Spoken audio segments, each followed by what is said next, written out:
লেখছে, হুজুর আমার বিবাহের পরিপূর্ণ বয়স হয়েছে, কিন্তু মা বাবা তো কানে কথাই নেয় না। আমার করণীয় কি? কয়ে দিমু কি?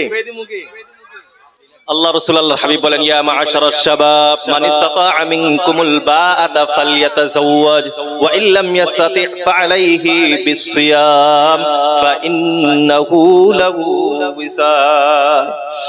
আল্লাহ রাসূল আল্লাহর হাবিব বিশ্বনবী সাল্লাল্লাহু তাআলা আলাইহি ওয়াসাল্লাম ইরশাদ করেন, আল্লাহ পুরুষদের, আল্লাহ রাসূল পুরুষদেরকে ডাকতেছেন, নওজওয়ানদেরকে, অবিবাহিতদেরকে ডাকতেছেন। আল্লাহ রাসূল বলেন, ইয়া মা'শারাশ শাবাব, ও নওজওয়ানের দল, তোমরা শোনো, মান ইসতাতা'a মিনকুমুল বাআতা ফালইয়াতাযাওয়াজ, তোমাদের ভিতরে যার বিবাহ করার ক্ষমতা আছে, যোগ্যতা আছে, যার বিবাহ করার যোগ্যতা আছে, ফালইয়াতাযাওয়াজ, তাড়াতাড়ি বিবাহ করো।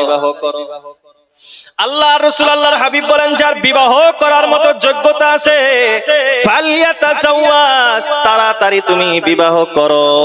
ওয়া ইল্লাম ইয়াস্তাতি', আর যদি বিবাহ করার যোগ্যতা তোমার ভিতরে নাই, বিবাহ করার ক্ষমতা তুমি এখনো উপার্জন করতে পারো নাই, আল্লাহর রাসূল বলেন, ফাআলাইহি বিসিয়াম, তোমার দায়িত্ব হলো তুমি বেশি বেশি করে রোজা রাখো।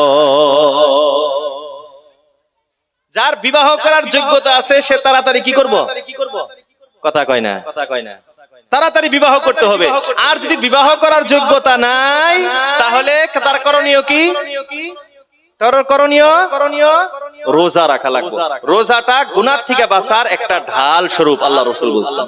তাইলে যেটা এখন বয়স হইছে, খালি বয়স হইছে, যোগ্যতা হইছে না এটা তো দেখা নাক বাবা।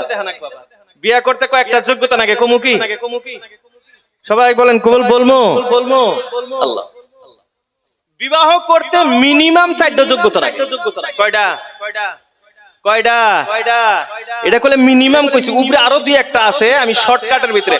বিবাহ করার জন্য মিনিমাম 4টা যোগ্যতা লাগে। 1 নাম্বার যোগ্যতা, যে বিবাহ করব, এই বয়স হওয়াটা যোগ্যতা না। বয়স না হইলেও বিয়া করান যায় না? আগের যুগে ছোট ছোট কোলে কোলে বিয়া করাইছে না? তো বিয়েটা, বয়সটা এটা কোনো মানে রাখে না, আসল যোগ্যতা দেখতে হবে। 1 নাম্বার যোগ্যতা, আমি যে বিবাহ করতে চাইতেছি, 1 নাম্বার আমার মহরানা দেওয়ার যোগ্যতা থাকতে হবে। আমার গাইডের থেকে, আমার পকেট থেকে আমি মহরানা দেওয়ার যোগ্যতা থাকা লাগবে। 1 নাম্বার দায়িত্ব। ওই বাপে দিতেছে, দাদাই মহরানা দিতেছে, ওই যে সবে মিলে একটা গয়না দিছে, ওটা হিসাব করে দিলাম না, নিজে নগদ আদায় করার। নগদ মহরানা কেমনে আদায় করা লাগে? সবাই বলেন না? সবাই দিচ্ছেন তো, নগদ ক্লিয়ার করছেন?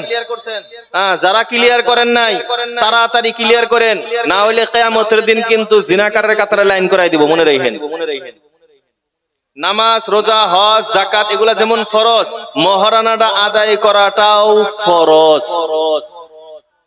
আঙ্গুরে যে অভ্যাস আছে না, বিয়ের দিনে শহরে কিছু বাহিটা থুয়ে মাপ টাপ চাই নিল, বাবা 1000 বার মাফ করলেও আপনার মাপ হইব না, কারণ জানে যে দিবও না, কোনদিন দে মাফ করে দে, ওটা মাপ হয় না।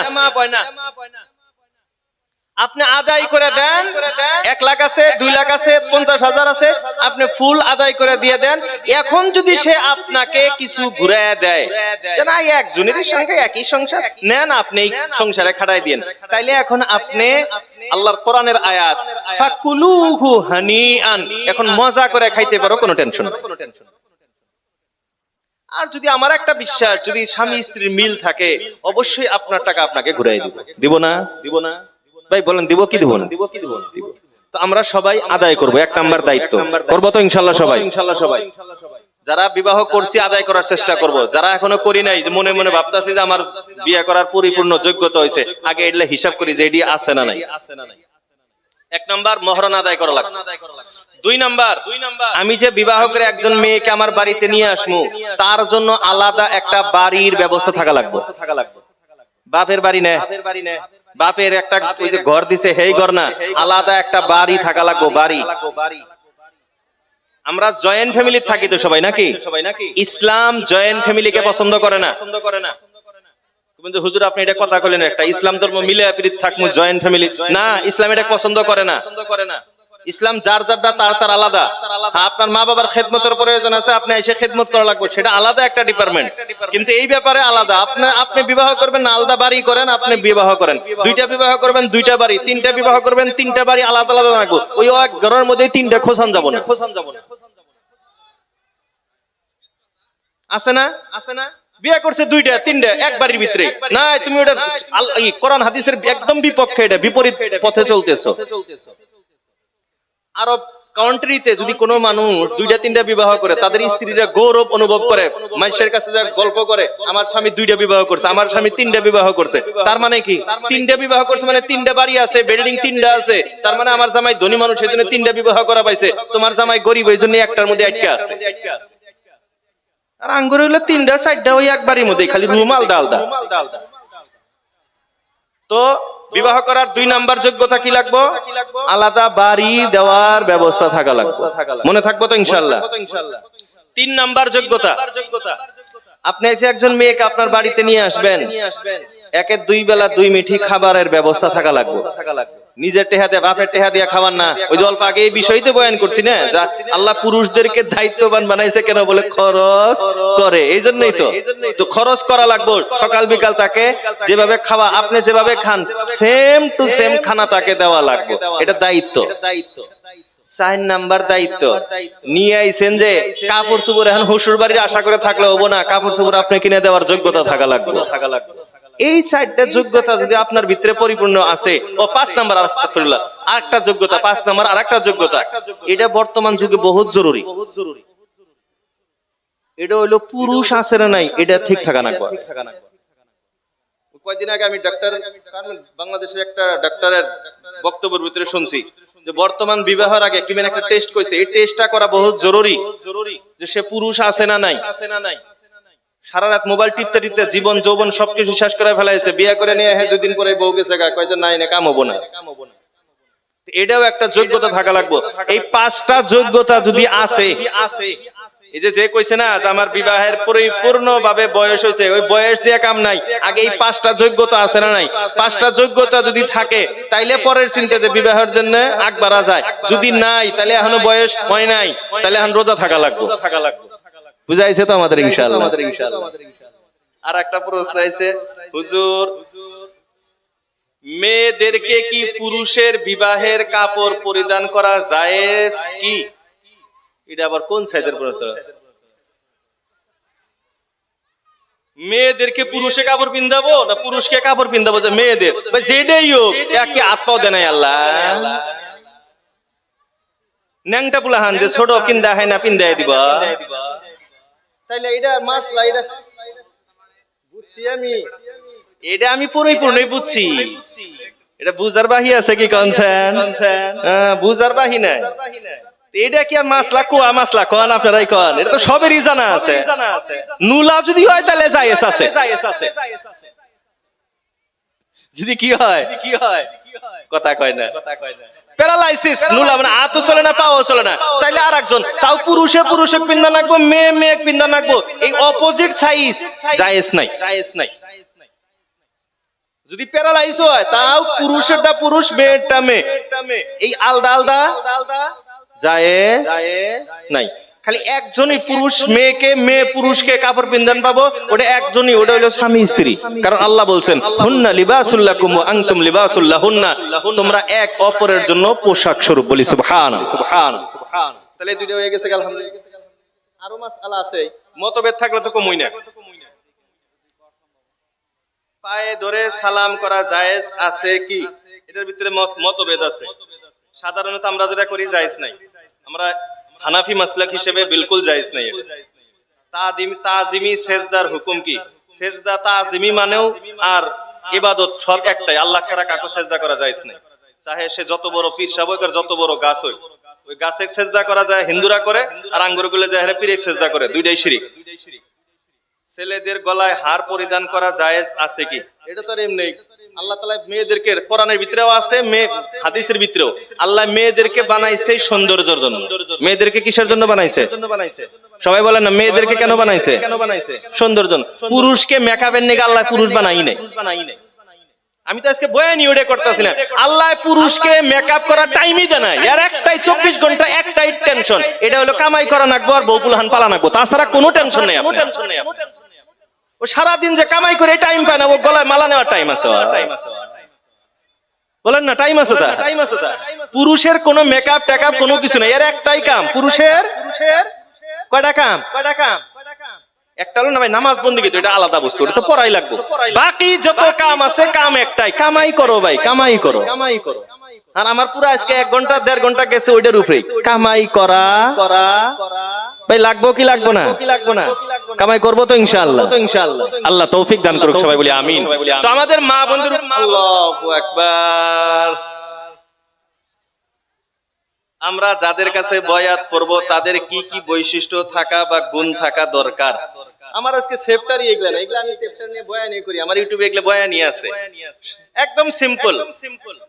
বাগুন কিনবার গেলে 10 টাকা কেজি বাগুন 10 বার চেক করি না? তো যার হাত ধরে আমি বাইয়াত করবো, আমি শরীয়তের রাস্তায় চলবো, সেটাকেও চেক করাটা জরুরি। চেক কিভাবে করে করবো?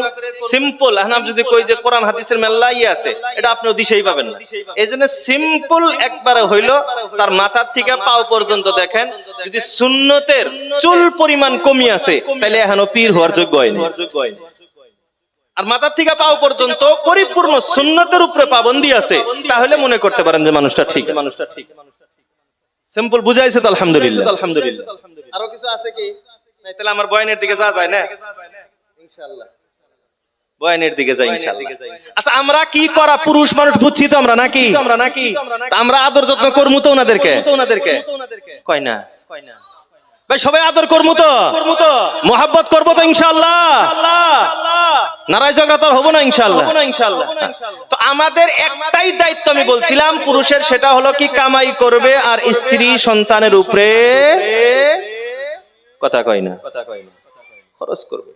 আল্লাহ রাসূল আল্লাহর হাবিব বলছেন, তুমি যে খরচ করবা, সাদাকা করবা, আল্লাহ রাসূল বলেন ইবদা বিল আয়াল, সর্বপ্রথম তোমার খরচ আরম্ভ হবে তোমার পরিয়ালের মাধ্যমে, তোমার স্ত্রী সন্তানের উপরে সর্বপ্রথম খরচ করা লাগবে। তো আমরা খরচ করব তো ইনশাআল্লাহ, সবাই করব ইনশাআল্লাহ।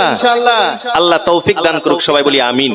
আচ্ছা, এখন আমরা এটা করে বুঝছি যে আল্লাহ পুরুষকে কেন বানাইছে, এটা আমরা বুঝছি তো? কিসের নিকে বানাইছে? নামাজ রোজাটা বাদ দেন, আমি কইছি ওইটা সেপ্টার আমি যেহেতু যাই নাই, ওটা বাদ দিয়ে আর একটা নিগেই বানাইছে, ওটা হইলো গাদা খাট্টির নিগে। আল্লাহ পুরুষদেরকে কেন বানাইছে? কথা কয় না। নামাজ রোজাটা গুলো সাইড, ওটা গুলো করাই না গুনাহ কি করে?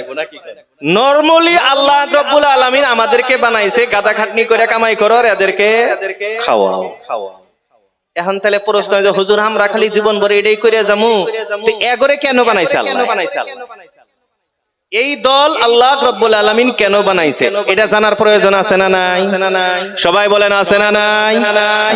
এটা এখন ভালো করে বুঝেন। আমাদের মা বোনদেরকে বলবো, আপনারা এই সময় কমাস কম আল্লাহ চুপ করে অন্তরের কান দিয়ে শুনে বোঝার চেষ্টা করেন যে আল্লাহ আপনাদেরকে কেন বানাইছে। আল্লাহ আপনাকে কামাই রোজগারের জন্য বানা নাই, আল্লাহ আপনাকে চাকরি বাকরি করার জন্য বানা নাই, আল্লাহ আপনাকে নেতাগিরি দেখাবার জন্য বানা নাই। নেতা ঢোল উড়ে গেছে কখন পঞ্চায়েতের টাইমে, হাই রে হাই আছে না? এটা আসলে তো কি জানেন, এটা আমাদের খালি আসাম বা ভারত না, সারা পৃথিবীতে ওয়ার্ল্ড ওয়াইজ বিশ্বব্যাপী একটা প্রোপাগান্ডা চলছে ইসলামের বিপক্ষে, ইসলামের বিপক্ষে, ইসলামের বিরুদ্ধে একটা প্রোপাগান্ডা চলছে। ইসলামের আদর্শ হলো নারীরা কোথায় থাকবে? কোথায় থাকবে? বাড়িতে। তো কিভাবে এদেরকে বাহির করা যায়, এদেরকে কিভাবে নষ্ট করা যায়, এটা একটা সারা বিশ্বব্যাপী একটা প্রোপাগান্ডা চলছে, আমাদের বিপক্ষে একটা জাল ফেলানো হয়েছে, অন্য কিছুই নাই। আমাদের তো বাঁচতে হবে, আমাদের তো বুঝতে হবে এটা। তো আল্লাহ রাব্বুল আলামিন উনাদেরকে বানাইছেই আলাদা করে। আগের বয়ানের থেকে আবার শুরু করতেছি, আমাদেরকে বানাইছে মানসিকভাবে শারীরিকভাবে আলাদা বানাইছে, উনাদেরকেও আলাদা বানাইছে। তো আল্লাহ উনাদেরকে কেন বানাইছেন ওইদিকে বলি। আল্লাহ রাব্বুল আলামিন বলেন ওয়া মিন আয়াতিহি আন খালাকা লাকুম মিন আনফুসিকুম আজওয়াজা লিতাসকুনু ইলাইহা। আল্লাহ রাব্বুল আলামিন বলেন ওয়া মিন আয়াতিহি, আল্লাহ রাব্বুল আলামিনের বড় নিদর্শন হলো আন খালাকালাকুম, আল্লাহ বলেন আমি তোমাদের জন্য সৃষ্টি করেছি, মিন আনফুসিকুম, তোমাদেরই জাতের থেকে, তোমাদেরই মধ্যে থেকে, তোমাদের জন্য সৃষ্টি করেছি। কি সৃষ্টি করেছি? আজওয়াজা, তোমাদের স্ত্রীদেরকে আমি আল্লাহ সৃষ্টি করেছি। কেন আল্লাহ রব্বুল আলামিন সৃষ্টি করলেন? আল্লাহ বলেন লিতাসকুনু ইলাইহা, যাতে করে তোমরা তোমার স্ত্রীর মাধ্যমে প্রশান্তি লাভ করতে পারো। একটাই কারণ, আল্লাহ রাব্বুল আলামিন নারীদেরকে সৃষ্টি করেছেন শুধুমাত্র একটা কারণ, একটা মাত্র কারণ। কারণ কি? বলে তুমি তোমার স্বামীকে শান্তিতে রাখবা। একটাই, অন্য পুরুষদেরকে আল্লাহ বানাইছে বলে গাদা খাটনি করে এগরে পালবা। এখন বলেন আমরা যখন কামাই করমু, বসের আন্ডারে কাম করি, দোকানে কাম করি, খেতি বাতিতে কাম করি, কামলা দেই, ঠেলা চলাই, রিক্সা চলাই, মানুষের আন্ডারে কিছু করি, টেনশন হয় না মাথা? সবাই বলেন না, টেনশন হয় না? বসের যখন এদিক সেদিক তলোয়ারের আঘাতের চেয়ে বড় বড় বসে কথা কয়, তখন টেনশন হয় না? দোকানে যখন কিছু চুরি হয়ে যায়, দোকানে লস খায়, টেনশন হয় না? সারাদিন মাথার কাম পাড়ায় ফেলায় যখন ঠেলা চলায়, রিক্সা চলায়, খেতে কামলা দেয়, মাথার টেনশন হয় না? এই সমস্ত টেনশন স্ত্রীকে দেখার, এক নজর দেখার সাথে সাথে যদি সমস্ত ক্লান্তি দূর হয়ে যায়, তাহলে সে স্ত্রী ঠিক আছে, জান্নাতি মহিলা। আর যদি ক্লান্তি দূর না হয়, তাহলে আপনি এখনো জান্নাতি হইতে পারেন। কারণ বানাইছে কারণই একটা, পুরুষের একটাই কারণ, কামাই করো খাওয়াও। উনাদের একটাই কারণ, সারাদিন কামাই করবে, টেনশন হবে, ক্লান্ত হবে। আপনাকে এক নজর দেখার সাথে সাথেই সারাদিনের ক্লান্ত যাতে দূর হয়ে যায়। কিন্তু বর্তমান বাস্তবতা কি? ক্লান্তি দূর হবো তো দূরের কথা, টেনশন ভাগবো তো দূরের কথা, চিন্তা মুক্ত হবো তো দূরের কথা, দেহার সাথে সাথেই যদি টেনশন আসছিল 60%, দেহার হাতে হাতেই 120 ডিগ্রি বেরিয়ে যায় টেনশন। কথা ঠিক না? স্বীকার করবো, এটাও মেল্লার জন্য ডরাইতেছে। হুজুর এটা যদি জোরে করে স্বীকার করি আর আওয়াজ যদি পায়, তাহলে তো আজকে বাইতে 140 ডিগ্রি বেড়ে যাবো। কথা হাসানা?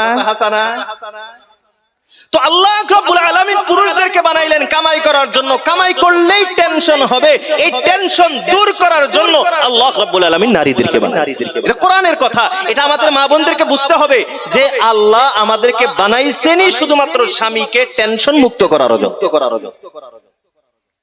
এরে বন্ধুরা আমার, আল্লাহ রাসূল আল্লাহর হাবিব বিশ্বনবী সাল্লাল্লাহু তাআলা আলাইহি ওয়াসাল্লাম ইরশাদ করেন, আদ-দুনিয়া কুল্লুহা মাতা ওয়া খায়রু মাতা'id দুনিয়া আল মারআতুস সালিহা। আল্লাহ রাসূল আল্লাহর হাবিব বিশ্বনবী সাল্লাল্লাহু তাআলা আলাইহি ওয়াসাল্লাম ইরশাদ করেন, এই পৃথিবীর প্রত্যেকটা জিনিস এক একটি সম্পদ, প্রত্যেকটা বস্তু সম্পদ। ওয়া খায়রু মাতা' দুনিয়া, দুনিয়ার শ্রেষ্ঠতম সম্পদ, দুনিয়ার সবচেয়ে দামি সম্পদ। আল্লাহ রাসূল বলেন আল মারআতুস সালিহা, নেককার স্ত্রী। নেককার স্ত্রী চেয়ে দামি সম্পদ পৃথিবীতে আর কিছুই নাই। স্ত্রী হলো পৃথিবীর সবচেয়ে দামি সম্পদ। এখন আমরা নওজোয়ান ভাইদেরকে আমি কয়েকটা প্রশ্ন করতে চাই। আচ্ছা, আপনার কাছে যদি 500 টাকা থাকে, ওটা আপনি ফেসবুকে দেন, স্ট্যাটাস লাগান। আপনার কাছে যদি একটা স্বর্ণের যদি একটা বিস্কুট থাকে, সোনার বিস্কুট বা রূপার একটা বিস্কুট থাকে, আপনি ওটা ফেসবুক, হোয়াটসঅ্যাপে স্ট্যাটাস লাগান, ইনস্টাগ্রামে রিল বানান। ওটা দিয়ে কে বানান না? কে আপনার কাছে 5000 টাকা আছে, রিল বানান না? বানাই না কে? চুরি হবো। কি হবো? সবাই বলেন না, কি হবো? ভয়টা কিসের? চুরি হওয়ার ভয়। আল্লাহ রাসূল আল্লাহর হাবিব সাল্লাল্লাহু আলাইহি ওয়াসাল্লাম বললেন, তোমার স্ত্রী এটা হলো পৃথিবীর সবচেয়ে দামি সম্পদ। এখন বলেন এই সম্পদটাকে লুকায় রাখবেন না স্ট্যাটাস লাগাবে? তোমার দুনিয়ার সম্পদ যদি স্ট্যাটাস লাগাও না, কেন বলে চুরি হইবে? তোমার স্ত্রীর ফটো যে তুমি স্ট্যাটাস লাগাইলাও, এটা চুরি হবো না? এই জন্য দেখবেন 2টা 3টা করে পুলাহান থুয়ে থুয়ে চুরি হয়ে যায়, যায় না ভাই? চুরি হয় না? হিজরত করে না এরা? কেন কেন হিজরত করলো? স্ট্যাটাসটা কেরা লাগাইছিল? মেল্লা সাঙ্গ নজওয়ান কয় যদি বইয়ের ফটো স্ট্যাটাসই লাগাইলাম না তাহলে কিসের বিয়ে করলাম? আছে না এরকম? আছে না ভাই? নাই? ওইটাই দেখবেন 2 দিন পরে 2-3 পুলাহানের মাও পুলাহান থুইয়া মাও কেন দেখবে যে হিজরত করছে ওইটা। এই জন্য আমরা নজওয়ান ভাইরা এই গুনার থেকে কিন্তু মুরব্বীরা আলহামদুলিল্লাহ বাইসা আছেন, মুরব্বীরা এই গুনার ভিতরে নাই। আমরা নজওয়ান ভাইরা এই গুনার ভিতরে লিপ্ত আছি, আমরা এই গুনার থেকে বাঁচার চেষ্টা করব ইনশাআল্লাহ। যারা আমরা ফেসবুকে, হোয়াটসঅ্যাপে ইত্যাদির ইনস্টাগ্রামে দিয়ে হেলাইছি, ডিলিট করার অপশন আছে, আমরা ডিলিট করে ফেলামু, চেষ্টা করব ইনশাআল্লাহ। সবাই চেষ্টা করব ইনশাআল্লাহ। আল্লাহ আমাদের বোঝার তৌফিক দান করুক, সবাই বলি আমিন। তো এখন দেখি নেককার স্ত্রী যে জান্নাতি মহিলা যে কইলাম, পৃথিবীর সবচেয়ে দামি সম্পদ নেককার স্ত্রী। তাহলে এই নেককার স্ত্রীর কিছু গুণ থাকা লাগবে তো নাকি? না গুণ ছাড়া এমনি নেককার স্ত্রী জান্নাতি এবি না কিছু গুণ থাকা লাগবে? এখন দেখি গুণের কথা আল্লাহর রাসূল কি বলেন। আল্লাহর রাসূল আল্লাহর হাবিব বলেন 4টা গুণ থাকতে হবে। 1 নাম্বার গুণ আল্লাহর রাসূল আল্লাহর হাবিব বলেন, আমাদের মা বোনরা ভালো করে বোঝার চেষ্টা করবেন, দেখার চেষ্টা করবেন।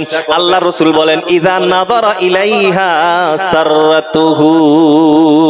আল্লাহর রাসূল আল্লাহর হাবিব বলেন স্বামী যতবার তাকে দেখবে, যতবার তার দিকে দৃষ্টি করবে, যতবার নজর তার প্রতি পড়বে, সাররাতুহু ততবার তার স্বামীর ক্লান্ত দূর করে দিবে। 1 নাম্বার নেককার স্ত্রীর গুণ, স্বামী যতই টেনশনে থাক, যত বড় মাথার ভিতরে বোঝা থাক, ইদা নাযরা ইলাইহা যখনই আপনাকে দেখছে, এক নজর আপনাকে দেখা শেষ, সারা দিনের ক্লান্ত দূর হয়ে যাওয়া লাগে। আছে না ওই যে গার্লফ্রেন্ডে কয় না, শোনা তোমাকে এক নজর দেখলে আমি সব ভুলে যাই, কয় না? তো এই যে এটা গার্লফ্রেন্ড না, এটা স্ত্রীর কাছে আনবো যে স্ত্রীকে এক নজর দেখার সাথে সাথে সারা দুনিয়ার সমস্ত টেনশন আমি ভুলে যাই। কিন্তু আসলে থেকে আমরা ভুলি। এটাতে হানি রকম যে টেনশন ভুলবো তো দূরের কথা, আরো টেনশন বাড়ে। এজন্য আমাদের মা বোনদেরকে অনুরোধ করব, আপনারা এই ব্যাপারটা সতর্ক হন। আল্লাহ আপনাকে বানাইছে এজন্য যে আপনি আপনার স্বামীর ক্লান্ত দূর করবেন, আপনি আপনার স্বামীর টেনশন দূর করবেন। আর যদি আপনি এমন করে থাকেন যে না আরো টেনশন বাড়তেছে, তাহলে তো বেজাল। এই জন্য আল্লাহ রাসূল বললেন ইদা নাযারা ইলাইহা সাররাতুহু যতবার স্বামী তার দিকে দেখবে, ততবার তার স্বামীকে খুশি করবে। এরে বন্ধুরা আমার, এর সাথে আর একটা মাসআলা বলে দেই। অনেক মা বোন আছে প্রশ্ন করে, বলে হুজুর আমার স্বামীর একটা দোষ আছে। বলে কি দোষ আছে? বলে আমার স্বামী পরকীয়ায় লিপ্ত আছে। এই দেশে তো আর এগুলো নাই, সব আল্লাহর ওলি বসে আছে না, এই দেশে তো আর এগুলো নাই। আছে এটা তো আর আপনারা কবেন না, এটা তো উম্মুর থেকে খালি যদি চিল্লানির আওয়াজ দেয়া গেল নি, এখন ব্যাকটি চিল্লায় কইল নি যে হুজুর ব্যাকটেরিয়া আছে, কইল নি না কোন? আল্লাহ আমাদের হেফাজত করুক, সবাই বলি আমিন। আরো জোরে বলি আমিন। এখন আমি আমাদের মা বোনদেরকে বলতে চাই যে আপনার স্বামীর যদি এটা অভ্যাস থাকে যে সে পরকীয়া করতেছে, এটার দোষটা আপনার স্বামীর না, এই দোষটা আপনি। এই দোষটা কার?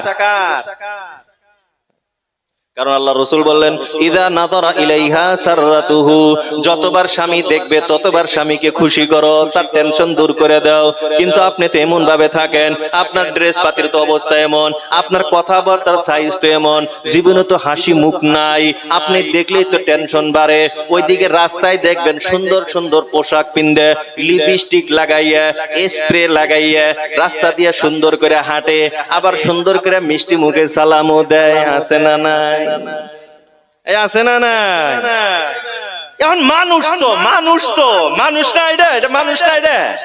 মানুষ তো এদিকে হইলো মুখ হইলো বাগুন পচা মুখ, বাগুন বেইছে লস খাইছে হেই মুখ, আর এদিকে হইলো আর স্প্রে মাইরা লিপস্টিক লাগায়া মিষ্টি হাসি মুখে তাবাসসুম কইরা, তাবাসসুম মানে হাসি মুখে সুন্দর করে আসসালামু আলাইকুম ভাইজান ভালোই আছেন। তাহলে মানুষ তো এদিকে যাব না? কথা কয় না, এদিকে যাবো, মানুষ তো যাবো। তো এই সালামটা এই মিষ্টি হাসিটাকে আপনি দিবার পান না, তাই তো আপনার কাছে থাকে। এনে থাকবো জীবনে ওই যে পচা দশা যেবা কাপড় আসলে হ্যাঁ ভাই, মানে কাপড় তো আলমারির ভিতরে জায়গা নাই, আলমারিত মাশাআল্লাহ জায়গা নাই, কিন্তু পিন দিবার কাপড় পায় না। কথা হাসানা। আমাদের মা বোনদেরকে আল্লাহ বোঝার তৌফিক দান করুক, সবাই বলি আমিন। ড্রেস পেন না, ডেইলি এক সে এক স্টাইল করেন না। আপনার স্বামীর জন্য আপনার স্টাইল করাটা এটা ফরজ। আপনার স্বামীকে ভালো স্টাইল করে মেকআপ করে আপনি দেখান, ভালো ভালো কাপড় পিনতে আপনি ডেইলি সাজেন না। রাত্রের বেলায় স্বামী অফিস থেকে আসবো, রাত্রের বেলায় স্বামী দোকান করে আসতেছে, আপনি সাইজা পাইজা সুন্দর করে থাকেন না, আপনি দেখলেই যেন তার মনটা খুশি হয়। আর থাক পয়া বাকরে ফিলে কালি বইরে আছে, ও ফিলে সেরা, ও ফিলে হ্যাঁ মুখটাও ভালো করে দয় নাই, আহার হাতে হাতে খালি দরজা খুলে দিয়ে হেরে হ্যাঁ এত দেরি হইলো কেন, আরাম বয়ে গেল। যা কিছু টেনশন থুই আইছিল যে না বাইতে যা হেরা আর জানা রাই করছি, আজকে আর নারাটারে করবো না, আজকে আলহামদুলিল্লাহ ভালোভাবে এই সংসারটা করবো। আইসে বাইতে এ কথা হই নাই তো তক আমি জবাব দেওয়ার কেরা, তুই কেরা তক আমি কেরা জবাব দিব, লাগে গেল আছে না। এজন্য আমাদের মা বোনদেরকে বলবো, আপনারা এটা বাদ দেন, আপনি আসেন না, আগে শান্তি করেন না, আগে শান্তি করেন। শান্তি হয়েছে, মাথা শান্তি হয়েছে, টেনশন নাই। এখন আপনার কি বলার আছে বলেন। যত বড় কষ্ট আপনি ডাইরেক্ট স্বামীকে বলবেন না, এটা নিষেধ। আমাদের মা বোনদেরকে বলবো, হযরতে উম্মে সুলাইম নামটা মনে রাখবেন মা বোনরা, উম্মে সুলাইম রাদিয়াল্লাহু তাআলা আনহা। উনার ঘটনাটা ইউটিউব ফেসবুক সব জায়গাতে যায়, হেরা আপনি মাইরেন উম্মে সুলাইম মারবেন, দেখবেন উনার ঘটনা আসবো। শেখেন ওই জায়গা থেকে যে স্বামীকে কিভাবে খুশি রাখতে হবে।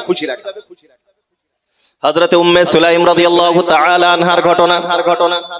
আবু তালহার স্ত্রী উম্মে সুলাইম রাদিয়াল্লাহু তাআলা আনহা, তিনাদের একজন সন্তান ছিলেন, খুব বেমারি অসুস্থ সন্তান। আবু তালহা রাদিয়াল্লাহু তাআলা আনহু সন্তান রেখে বিদেশ চলে গেছেন কোন কারণে। আরে বন্ধুরা আমার, আবু তালহা রাদিয়াল্লাহু তাআলা আনহু বাড়িতে আসার সময় এইদিকে সন্তানটা মারা গেছে, ছেলে মারা গেছে। হযরত উম্মে সুলাইম রাদিয়াল্লাহু তাআলা আনহা তিনার পরিবারের সবাইকে বললেন, তিনার সন্তান যে মারা গেছে কেউ আবু তালহাকে বলবা না, যত সময় না আমি উম্মে সুলাইম নিজে আবু তালহাকে না বলি। এরে বন্ধুরা আমার, সন্তানকে আরেকটা রুমে ঢাইকা রাখছে। আবু তালহা রাদিয়াল্লাহু তাআলা আনহু রাতের বেলা যখন বাড়িতে আসছে, বাড়িতে আসার পর আদর যত্ন করছে। হযরত উম্মে সুলাইম রাদিয়াল্লাহু তাআলা আনহা আবু তালহাকে সান্ত্বনা দিয়ে আবু তালহার জন্য খানা পিনার ব্যবস্থা করলেন। আবু তালহা রাদিয়াল্লাহু তাআলা আনহু যখন খানা শেষ করলেন, তারপরে মনের চাহিদা যেটা ছিল বুঝতে আছি আমরা, চাহিদাটাও পূরণ করে দিলেন। যখন দেখলেন আবু তালহা রাদিয়াল্লাহু তাআলা আনহু পরিপূর্ণভাবে সুস্থ, আর মাথায় কোনো টেনশন নাই, এখন আবু তালহাকে বলতেছেন, ও আবু তালহা তুমি আমারে একটা জবাব দাও। বলো কি জবাব? বলে কেউ যদি আমার কাছে কিছু টাকা পয়সা বা কোনো বস্তু ঋণ দেয়, যে দিছে কিছুদিন পরে যদি সে ফিরে যায়, তাহলে কি আমার দায়িত্ব হবে, আমার কি এটা ভালো হবে যে আমি সেটাকে রেখে দিব, না তাকে ফিরে দিতে হবে? আবু তালহা রাদিয়াল্লাহু তাআলা আনহু বললেন, না না, এটা কখনো ঠিক হবে না রেখে দেওয়া। যার বস্তু চেয়েছে সঙ্গে সঙ্গে তাকে ফিরে দিতে হবে। আবু তালহা যখন এই কথা বলছে, উম্মে সুলাইম রাদিয়াল্লাহু তাআলা আনহা বললেন, আল্লাহ রাব্বুল আলামিন আমাদেরকে একটি সন্তান দান করেছিলেন, আল্লাহ রাব্বুল আলামিন আল্লাহর দান আল্লাহ নিয়ে গিয়েছে। বন্ধুরা আমার, আপনারা বলেন যতই যা হোক বাপ এইদিকে ছেলে মারা গেছে, রাগ উঠবো কি রাগ উঠবো না? রাগ উঠবো কি রাগ উঠবো না? হাদিসের ভিতরে মানে চারটা গাল পড়ছে, বুঝতাছি তো কিরকম গাল পারা লাগে। আমি আপনি হলে তো কি করে হেলালাম নি। হযরত আবু তালহা রাদিয়াল্লাহু তাআলা আনহু সকালবেলা মসজিদে গেছে। আল্লাহর রাসূল আল্লাহর হাবিব সাল্লাল্লাহু আলাইহি ওয়াসাল্লামকে সব ঘটনা বলছে। ইয়া রাসূলুল্লাহ, আমার স্ত্রী আজকে আমার সাথে এমন ব্যবহার করেছে, আমি তো খুব রাগ করছি, গালাগালিও পারছি। আল্লাহ রাসূল আল্লাহর হাবিব বললেন, আফাকাদ আররাস্তা, তুমি কি আজকে রাত্রি যাপন করছো? বলে ইয়া রাসূলুল্লাহ, হ্যাঁ। আল্লাহর রাসূল আল্লাহর হাবিব সাল্লাল্লাহু আলাইহি ওয়াসাল্লাম তার জন্য বরকতের দোয়া করলেন। বলি সুবহানাল্লাহ। এরা বন্ধুরা আমার,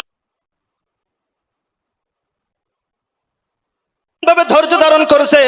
উম্মে সুলাইম রাদিয়াল্লাহু তাআলা আনহু নিজের সন্তান মারা গেছে, সন্তানকে আরেক ঘরে রাইখা আগে তার স্বামীকে, যে বিদেশ থেকে কয়েকদিন পরে আসতেছে, আগে স্বামীকে শান্তি দেওয়ার চেষ্টা করছি।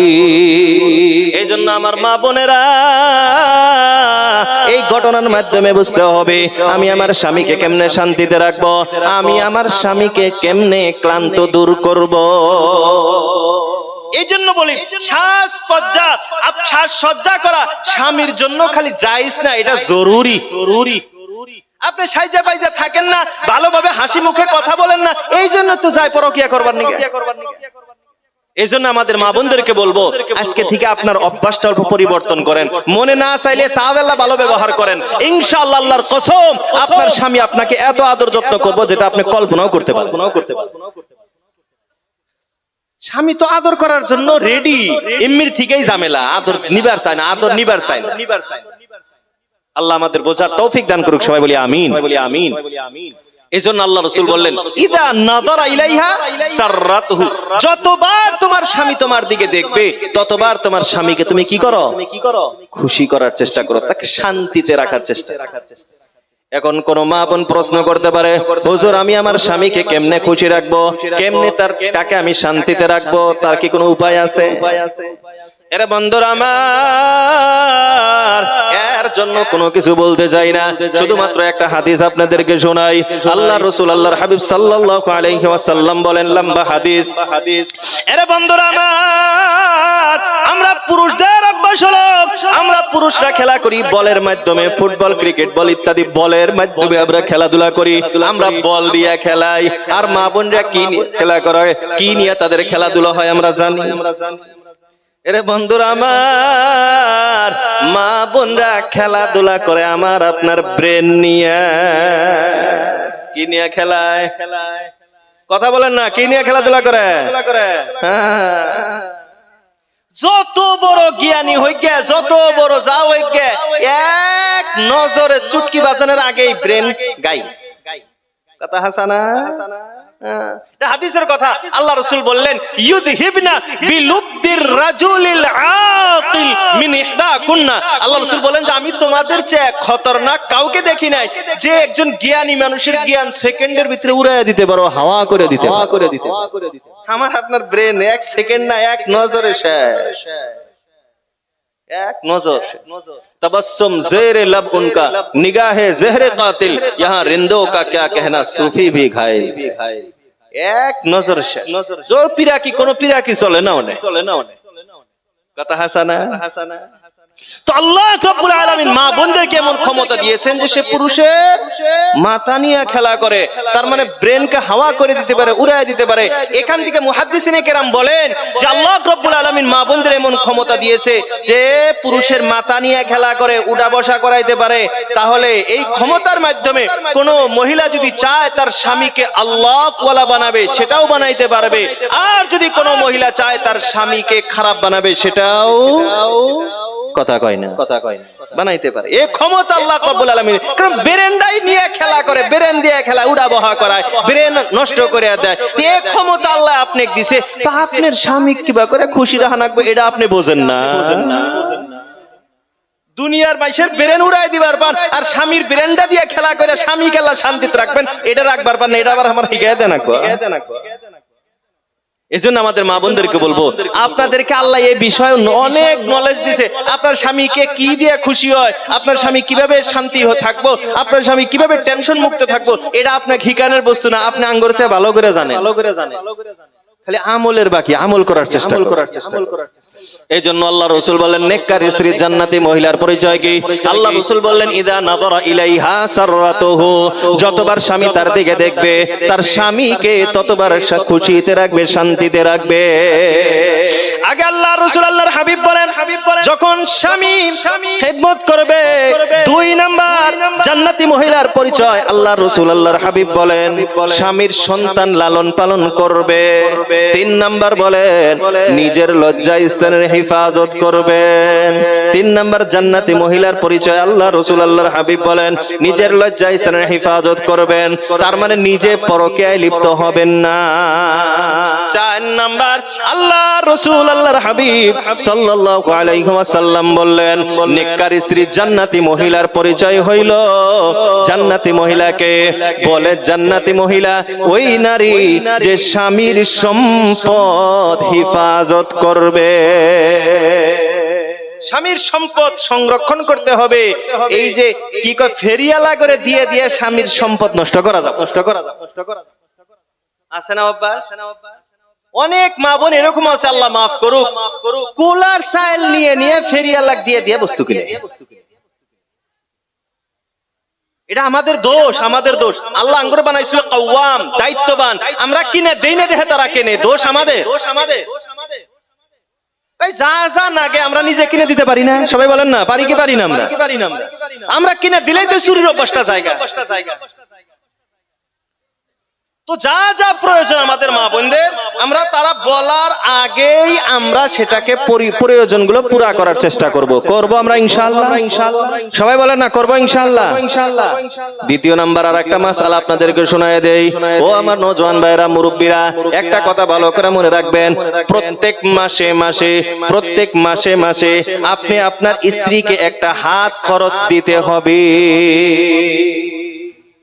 একটা হাত খরচা নরমাল ধরেন 100-200 টাকা, 500, মানে যার যেমন কামাই হিসাবে আপনার স্ত্রীকে কিছু একটা হাত খরচা দিতে হবে। মিনিমাম ধরেন একটা 300 টাকা। সবাই দিব তো আমরা ইনশাআল্লাহ? সবাই বলেন না, দিব ইনশাআল্লাহ। 100, 200, 300, 500 টাকা প্রত্যেক মাসে দিব তো আমরা। আবার এটা দিয়ে আবার জান এটা খরচ, এটার জন্য আবার হিসাব নিবার জান না। ওই যে ওই মাসে যে 300 দিছিলাম ওটা কি করছাও কওছেন না, এটা কওয়া যাব না, এটা হিসাব নেওয়া যাব না।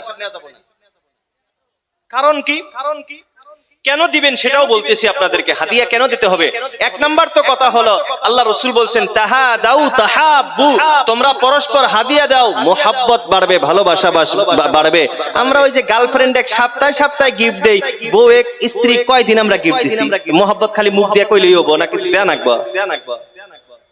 সবাই বলেন না, কিছু দেওয়ার প্রয়োজন আছে না নাই? সবাই দিব তো আমরা, গিফট দিব, হাদিয়া দিব, আমরা টাকা দিব ইনশাআল্লাহ। সবাই হাত তুলে বলেন ইনশাআল্লাহ। মিনিমাম 100 হইলো আরম্ভ তো করেন, 100 করে মাসে নাকি করেন? কি হবে? মোহাব্বতটা বাড়বে। দিব ইনশাআল্লাহ। 2 নাম্বার কেন দিতে হবে? আচ্ছা, আমরা যারা পুরুষ ভাইরা এখানে আছি, আমাদের ভাই ভাতিজা নাতি পুতি আমাদের আছে তো নাকি? সবাই বলেন না আছে? আচ্ছা, আমরা মাঝে মাঝে তাদেরকে 10-5 টাকা চা খাবার দেই তো, আমরা বুট কালাই খাবার নিকে দেই তো, ভাই ভাতিজা করে নাতি পুতিক দেই আমরা না? দেন না? এত কিপটা দেন না? দেন তো, সবাই দেন তো। আপনি যদি আপনার ভাই ভাতিজা নাতি পুতিক আপনি দেন, আপনার স্ত্রী তার কি ভাই ভাতিজা নাই? তার নাতিপুতি নাই, তো তার দিবার মনে চায় না? আপনি কলজালা, তার কলজা নাই, তো ওটা কোন থেকে দিব? ওই দেন না দেহ, ওই যে মাস বলছি না, মাসে মাসে 100-200 করে হাদিয়া দিবেন, এই টাকাটা তারা ওই জায়গায় খরচ করব। এটা আপনি খরচের হিসাব নেবেন না, কোনে দিছে ও কোনে দেয় দিক। আর এই টাকাটা যদি না দেন, তাহলে আমাদের মা বন্ধুর জন্য এই হাত খরচা 100-200 টাকা প্রত্যেক মাসে আপনার পকেট থেকে চুরি করে নেওয়া চাইছে।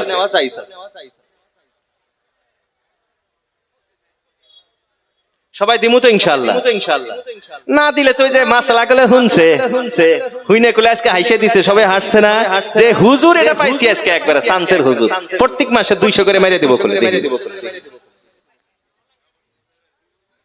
তাহলে আমরা তো চুরির দেখেন, আমার চুরির কোলে অভ্যাসটা খারাপ। আজকে 2 মাস 200 করে নেব না, ওনা আবার 500 টাকা নোট একটা থাকবো, যে কবো যে প্রত্যেক মাসে 200 করে নেই, এবার 300 নেই। কয়েক মাস যাওয়ার পরে কবো 400, কয়েক মাস যাওয়ার পরে এই নোটই নেই। এই জন্য নিজেই 200 দিবেন, রাজি আছি আমরা ইনশাআল্লাহ। উনাগর অভ্যাসটা যাতে খারাপ না করি, আমরা নিজেরাই দিব তো ইনশাআল্লাহ। আল্লাহ আমাদের তৌফিক দান করুক। সবাই বলি আমিন।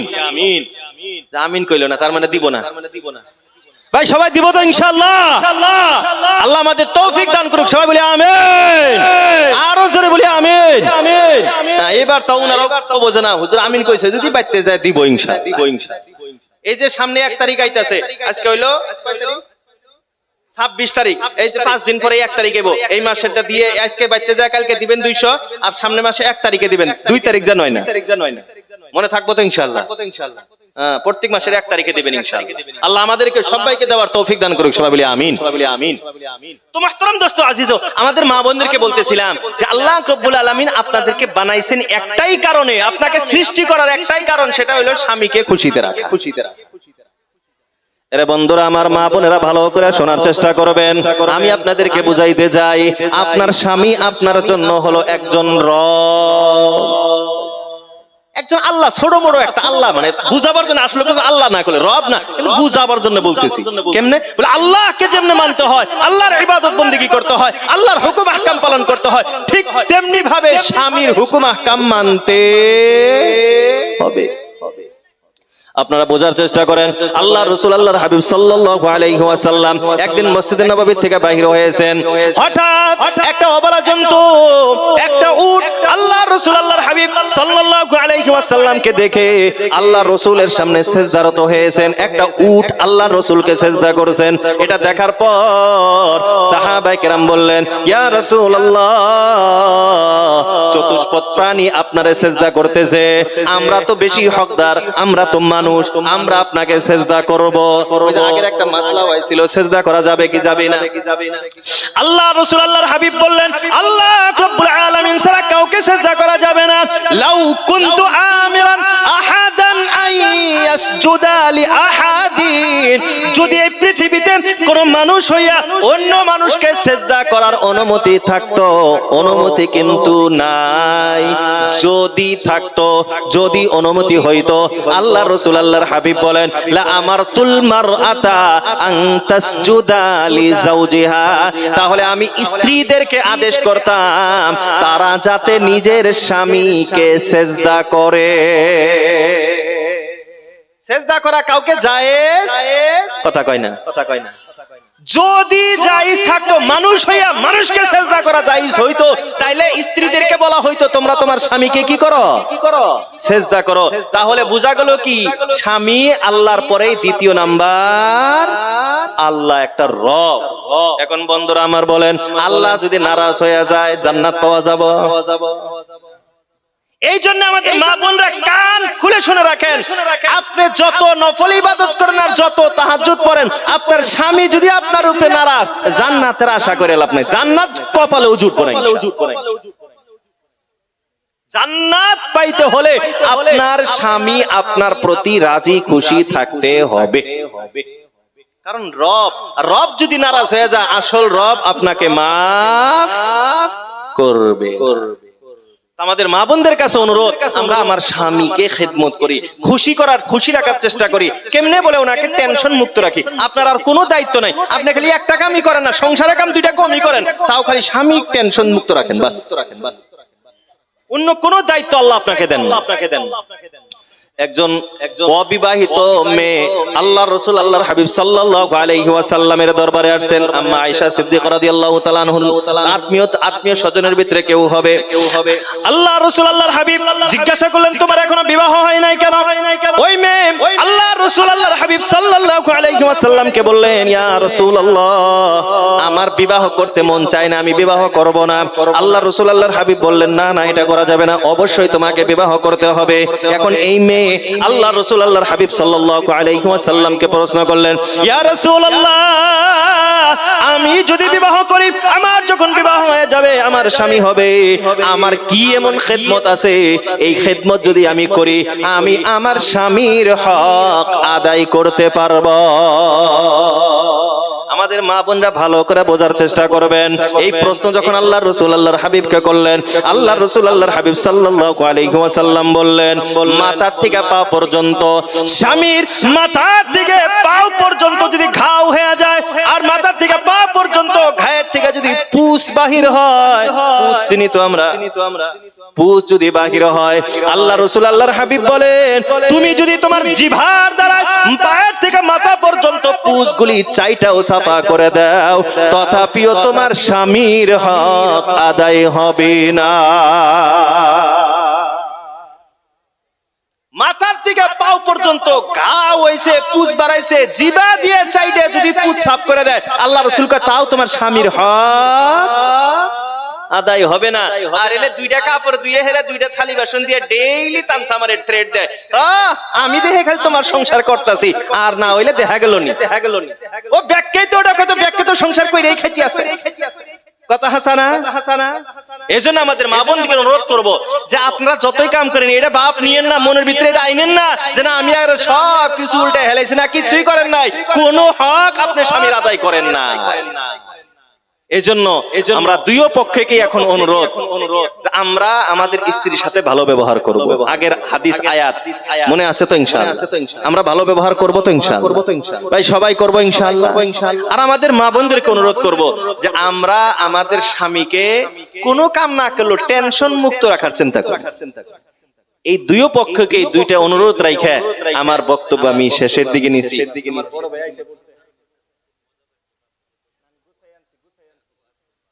জানোই ভাই আমি তো একদম ঘড়ি ধরে বয়ান করা মানুষ, আর আমি কোরআন হাদিস একবারে গোছাই নিয়েছি, লাস্ট হাদিস গেছি একদম।